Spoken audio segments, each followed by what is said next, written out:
မင်္ဂလာပါရှင်ချစ်စရာကောင်းတဲ့ပုံမြင်လေးတွေစိတ်ဝင်စားစရာဇာတ်လမ်းလေးတွေနဲ့အမြဲတမ်းအတူရှိနေမယ့်ခွေးပူလီ channel လေးကနေနှွေးထွေးစာကြိုဆိုလိုက်ပါရရှင်ကဲပရိသတ်ကြီးတိတ်မကြခင်မှာပဲကျမတို့မြန်မာလူမျိုးတွေအထွတ်မြတ်ထားရာနှစ်သက်ကူတကြံအခါသမယကြီးကိုရောက်ရှိလာတော့မှာပဲဖြစ်ပါတယ်ဒါကြောင့်ဒီနေ့ဗီဒီယိုလေးမှာတော့ကျမတို့တွေနှစ်စဉ်နှစ်တိုင်းပျော်ပျော်ရွှင်ရွှင်ရေပတ်ကစားဆင်နွှဲနေကြတဲ့ဒီတကြံပွဲတော်ကြီးဒေကနေဘယ်လိုစတင်ဖြစ်ပေါ်လာတယ်လဲဆိုတော့တကြံဖြစ်ပေါ်လာတဲ့သမိုင်းကြောင်းပုံမြင်လေးကိုစိတ်ဝင်စားဖွယ်ပြောပြပေးသွားမှာပါရှင်စိတ်ဝင်စားဖို့ကောင်းတဲ့နတ်ပြည်ကအလောင်းစားကြီးအကြောင်းကိုကျမနဲ့အတူဆက်ပြီးနားဆင်ကြည့်ကြလိုက်ရအောင်နော်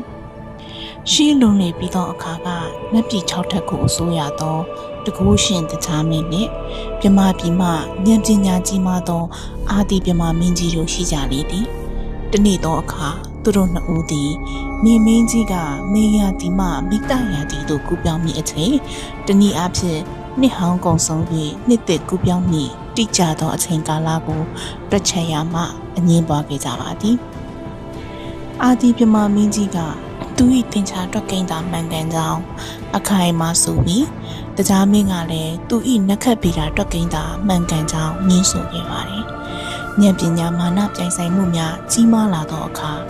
ရှုံးသောသူသည်မိမိ၏ဦးခေါင်းကိုအပြတ်ခံရမည်ဟု၍ကြောက်မက်ဖွယ်ကောင်းသောဂတိတစ္ဆာဖြင့်အလောင်းအစားပြုလုပ်ခဲ့ကြပါတယ်။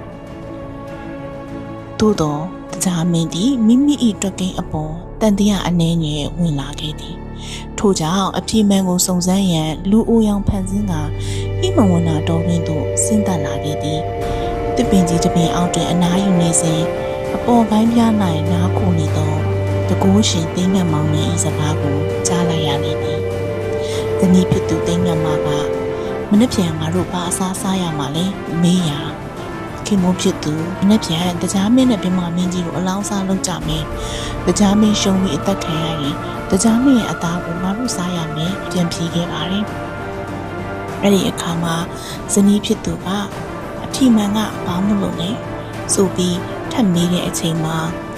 တိတ်ငတ်ဖို့ကမိမိကြီးပြောင်းရွှေ့မဲ့အချိန်အတိအကျတွက်ကိန်းအမှန်ကိုအသေးစိတ်ရှင်းပြလိုက်ပါတော့တယ်အဲ့ဒီအချိန်မှာပဲတကြားမင်းကအဖြေမှန်ကိုအတိအကျသိရှိသွားပါတော့တယ်ချင်းဆိုထားတဲ့အချိန်ရောက်တဲ့အခါမှာတကြားမင်းကသူကြားသိခဲ့ရတဲ့အဖြေမှန်ကိုယုံကြည်မှုအပြည့်နဲ့ထုတ်ဖော်ပြောကြားလိုက်တော့တယ်အာဒီပြမမင်းကြီးကသူ့ရဲ့တွက်ချက်မှုမှယွန်းသွားကြောင်းလက်ခံလိုက်ရပြီးသူ့ရဲ့ဂတိအတိုင်းဘူးကောင်းကိုဖျက်ဖို့အတွက်သဘောတူလိုက်ရတော့တယ်ဒါပေမဲ့ပြမမင်းကြီးရဲ့ဦးကောင်းတော်ဟာတာမန်မဟုတ်ဘူးလေအလွန်တကူကြီးမှပြီးအပူချင်းအရန်ကိုပြင်းထန်တယ်ထို့ဦးကောင်းတော်ကိုကဘာမြေကြီးပေါ်ကိုချလိုက်မယ်ဆိုရင်တက်ရှိတွေအားလုံးမီးလောင်ပြကျသွားပြီးသမုဒ္ဒရာတွေကိုချလိုက်ရင်လည်းရေတွေအားလုံးခန့်ချောက်သွားမယ်ကောင်းကင်ဘုံကိုပြစ်တင်လိုက်ရင်လည်းမိုးခေါင်ရေရှားကတ်ဆိုင်မှာဖြစ်တယ်ထို့အန်ရီကြီးကိုကာကွယ်ဖို့အတွက်တခြားမင်းက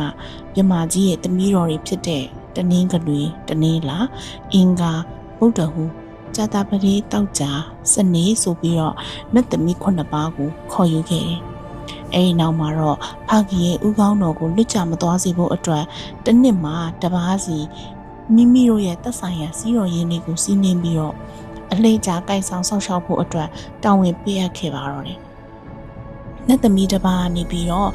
အခြားနတ်သမီးတစ်ပါးကိုဦးခေါင်းတော်လွှဲပြောင်းပေးအပ်တဲ့အဲ့ဒီအချိန်ကိုတကြံကူပြောင်းခြင်းဆိုပြီးတော့ခေါ်ဆိုကြတယ်အဲ့နှစ်သက်ကူပြောင်းချိန်မှာတကြားမင်းကလူပြည်ကိုဆင်းသက်လာပြီးကောင်းမှုကုသိုလ်ပြုတဲ့သူတွေကိုရွှေပရပိုက်မှာမှတ်တမ်းတင်မကောင်းမှုပြုတဲ့သူတွေကိုဝိတရေပရပိုက်မှာမှတ်တမ်းတင်တယ်။ဦးကောင်းတော်လွှဲပြောင်းချိန်မှာထွက်ပေါ်လာတဲ့အပူချိန်တွေကမ္ဘာမြေပြင်ပေါ်ကိုမကျရောက်စေဖို့နှစ်ဟောင်းကအနှစ်ကြီးနဲ့ကင်းစင်စေဖို့အေဂျင့်စီဖို့ရည်ရွယ်ပြီးတော့လူသားတွေက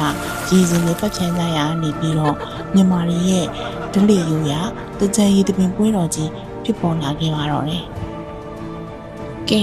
ပုံမြင်လေးကတော့ဒီလောက်ပါပဲရှင်။အခုလိုဗီဒီယိုလေးကိုအဆုံးထိအချိန်ပေးပြီးကြည့်ရှုပေးခဲ့ကြတဲ့ချစ်ပရိသတ်ကြီးတဦးချင်းစီတိုင်းကိုပြည်သူလေး channel ကနေကျေးဇူးအထူးတင်ရှိပါတယ်။မကြခင်ရောက်ရှိလာတော့မယ့်မြမနှစ်တကူတကြံအခါသမယလေးမှာအားလုံးပဲစိတ်ရချမ်းသာခြင်းကိုယ်ကျမ်းမာခြင်းတွေနဲ့ပြည့်စုံပြီးနှစ်ဟောင်းကအနှစ်ကြီးတွေအားလုံး ကြံရင်နဲ့အတူစေကျုံသက်ဆင်သွားကြပါစေလို့ကျမကဆုတောင်းပေးလိုက်ပါတယ်နော်ဒီနေ့တင်ဆက်ပေးခဲ့တဲ့ဗီဒီယိုလေးကိုသဘောကျနှစ်သက်တယ်ဆိုရင်ကျမတို့ရဲ့ခွေးမှုလေး channel လေးကို like and subscribe လုပ်ပေးပြီးအားပေးကြပါအောင်ရှင်နောက်ထပ်လည်းဒီထက်ပိုပြီးစိတ်ဝင်စားစရာကောင်းတဲ့ဗီဒီယိုလေးတွေနဲ့အတူပြန်လာခဲ့ဦးပါမယ်နော်